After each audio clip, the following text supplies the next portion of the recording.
Hello, little family! Welcome to our vlog! Ang sarap pa sanang humilata dito sa nabook naming staycation sa Tagaytay, lalo pa ang lamig ng panahon. Pero kailangan namin mag-check out ng maaga para maaga rin kami makauwi at makapagpahinga. Fast forward na tayo at grabe nga talaga ang traffic dito sa Tagaytay. Ang original plan namin ni Daddy is kakain muna ng breakfast bago mag-Sky Ranch. Kaso una to sa nadaanan namin tapos ang hirap ng bumalik mamaya kasi nga ang tindi ng traffic, kaya sabi namin dadaan na muna kami dito saglit. At nagulat nga talaga kami sa dami ng tao, entrance pa lang ang haba na ng pila. Partida, medyo maulan pa yung mga panahon na to Sa sobrang haba nga ng mga pila, ang ginawa namin, habang bumibili ako ng ticket, si Daddy at si Lia nakapila na doon sa may entrance. Alam nyo ba, gusto lang talaga namin dalhin dito si Lia kasi parang dito yung first official date namin ni Daddy noon. Mga 1 month pa lang kaming dating ni Daddy noon, tapos nagkayaan yung mga barkada namin na magpunta dito sa Tagaytay. Nag-picnic grove kami, tapos dito rin sa Sky Ranch, kaya gustong gusto rin namin dalhin si Lia dito. As much as possible, lahat na napuntahan namin ni Daddy, gusto namin mapuntahan din namin kasama si Lia. And syempre, much more. And tingnan nyo naman talaga yung bubungad sa inyong mga booth dito. Grabe, ang daming pagkain. Sakto, hindi pa naman kami nag-almusal.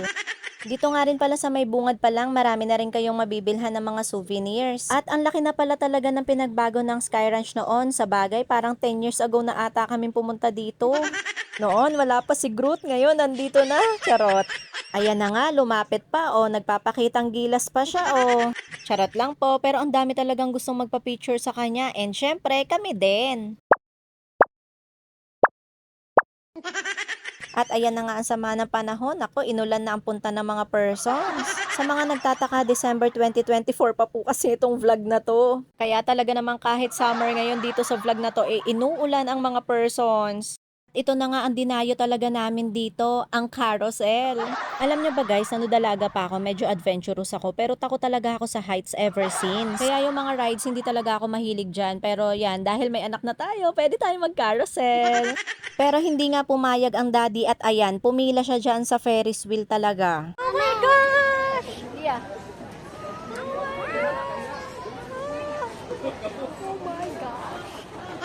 Grabe na talaga yung kaba ko ng mga panahon na yan, pero syempre pagbibigyan natin si Daddy dahil love natin siya. At ayan na nga, papalapit na ng papalapit, tayo na ang sunod na sasakay. Ang gulo. Voice over lang to, pero parang feel na feel ko ulit yung excitement at saka yung kaba ng panahon na to. Kasi hindi humihinto yung carousel, habang dahan-dahan siyang gumagalaw, ayan, sasakay kayo isa-isa, kaya medyo nakakakaba. So ayan na nga, nakasakay na kami. So kahit paano naman is bucket list unlock na to sa amin kasi nga talagang ayoko sana sumakay dito.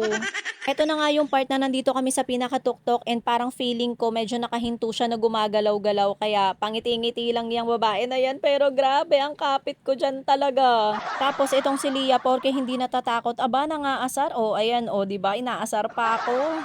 Pero in fairness, meron din namang mga times na medyo nawawala yung kaba ko, lalo na pag medyo tumitingin-tingin tayo dyan sa labas kasi ang ganda rin naman talaga tingnan ng paligid. So ayan na, sumakses na tayo sa Ferris wheel. Bye-bye, never again! Siyempre, dahil napagbigyan na ang Daddy, pagbibigyan din natin ng Mommy, si Lia pala. Diba? Super happy siya. Kaso ang daya ng Daddy, hindi sumama sa amin dito.